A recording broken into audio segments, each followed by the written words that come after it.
I have quite the random talk today, I think, for everybody, but hopefully it'll be a little bit fun. I'm realizing as well that probably you understand this, whereas I can't read a word, so I hope it's not too strange. I put it into Unsplash, which is a great way to get stock images, just an FYI. So I put compute in, because what I was looking at is how do we decarbonize compute? And I found this image quite symbolic, because it's incredibly noisy. And I think we're in a period now where this whole decarbonization topic and also compute is getting quite noisy. There's a lot of voices around all of this. And it's interesting, actually, because it's been a bit of an elephant in the room for quite a long time.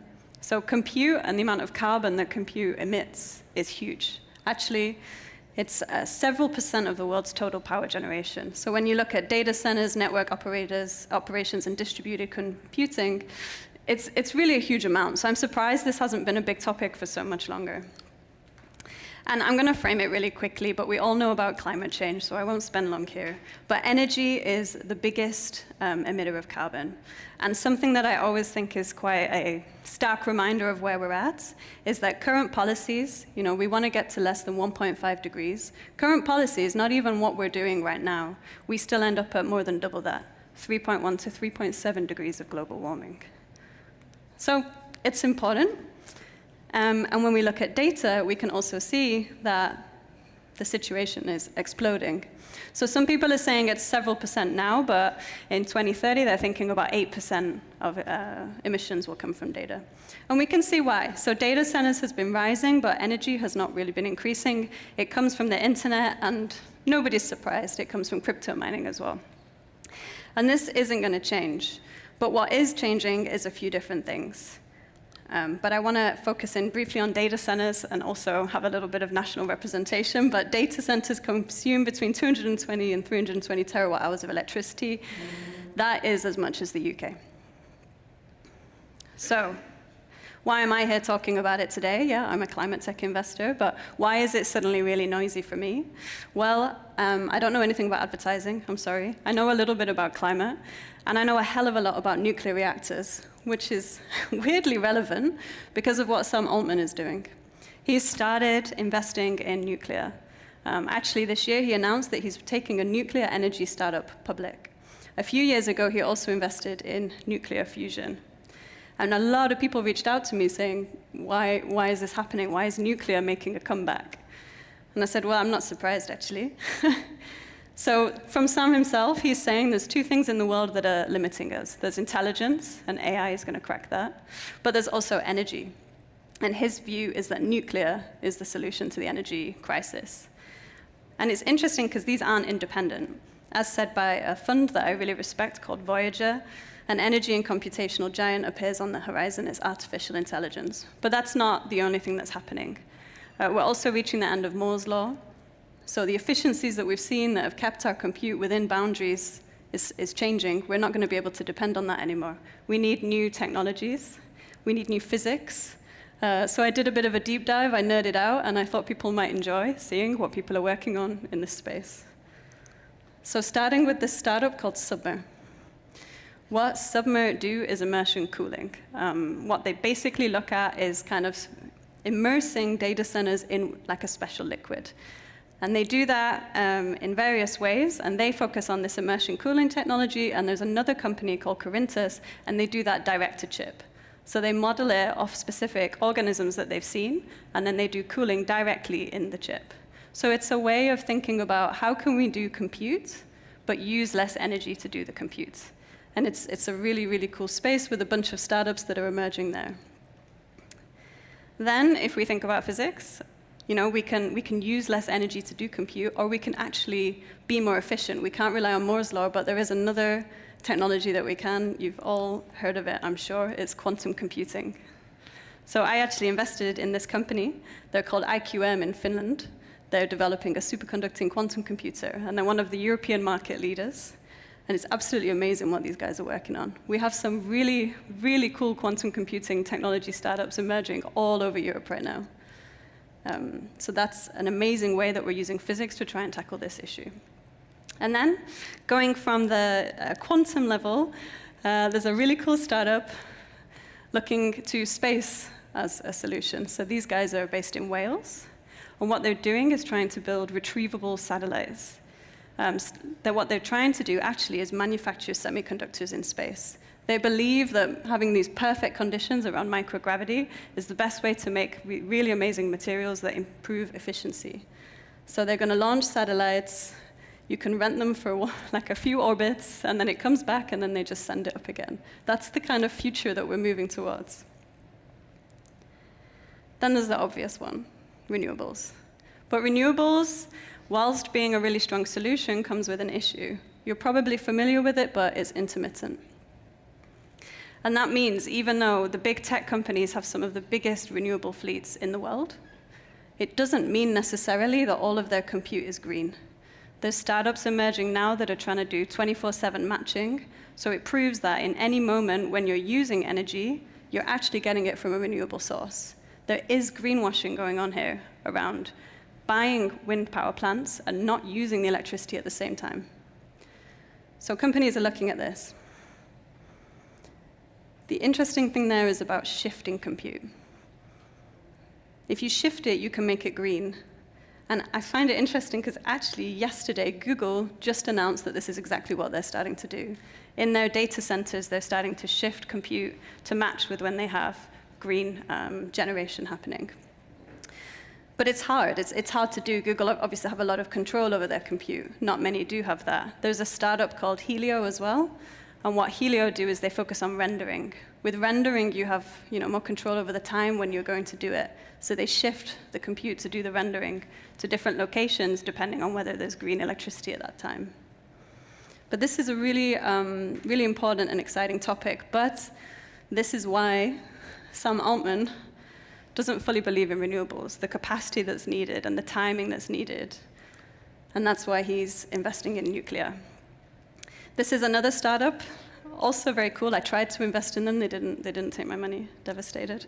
They're called Renaissance Fusion. They're taking tokamak fusion technology, and then they've turned it into like a stellarator model, which means you kind of design the reactor itself in a really amazing way that creates a plasma to generate energy. And what I quite like about this is in order to make a stellarator fusion reactor, you need amazing levels of compute because you need to do modeling. So we've now reached a level where the breakthroughs in compute are enabling us to design fusion reactors that will decarbonize our compute. So we've reached a nice circle there. But yeah, I just wanted to give you this quick whistle-stop tour of like the amazing things that people are doing around the world to try and tackle this problem. And then I thought I would put it back to you guys in the advertising space. I took a look. I had a look at Scope 3. And I saw that this industry also has a big carbon issue. The entire aviation and shipping industry of Portugal, what a comparison. Or the entirety of Sweden's manufacturing and construction industry. There's a lot that can be done here as well. I also got this one. Maybe that means something in terms of scale. But 1 million digital ad impressions is 1 metric ton of CO2. Tim was the person who asked me to come today, and he sent me this. Compare 2 global news domains. He shows that you can get a 17 times difference there. But what I'm thinking about is it's not just about reducing. It's about the timing of when you do compute. It's about the place that you do the compute. There's so many different ways to think about how to tackle this issue. So I just wanted to give you this quick tour and to raise this and then to hand it over to you. Is there anything you could think about that might help solve this problem? Because it's a really, really big one, and we can't ignore it. Okay, thank you.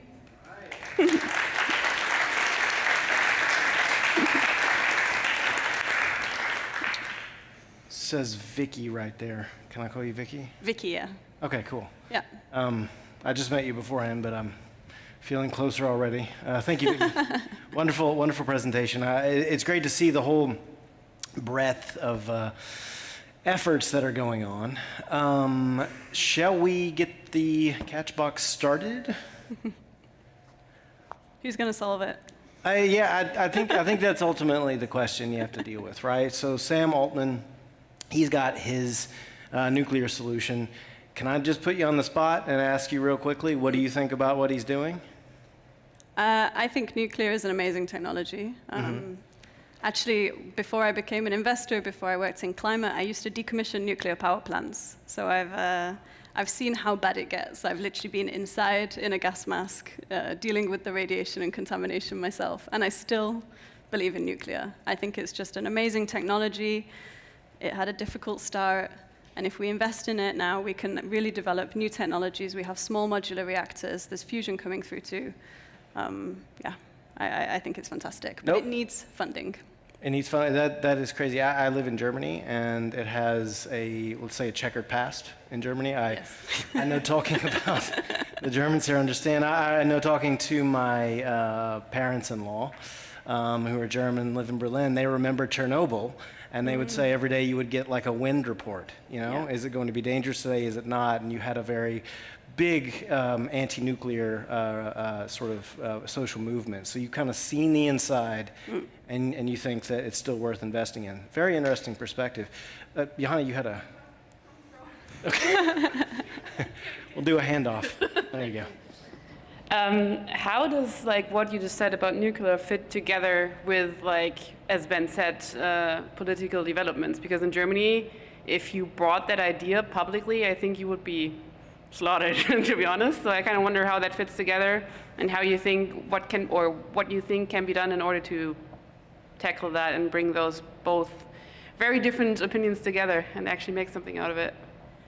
Even in Germany, what I understand is this dialogue has been reopened recently because of the shutting down of the nuclear fleet. Very embittered It has been reopened, but I have a hard time imagining people actually being willing to invest in it without being because you're being still shamed, I would assume, because it is still thought of as a dirty power. So how do you think? Yeah.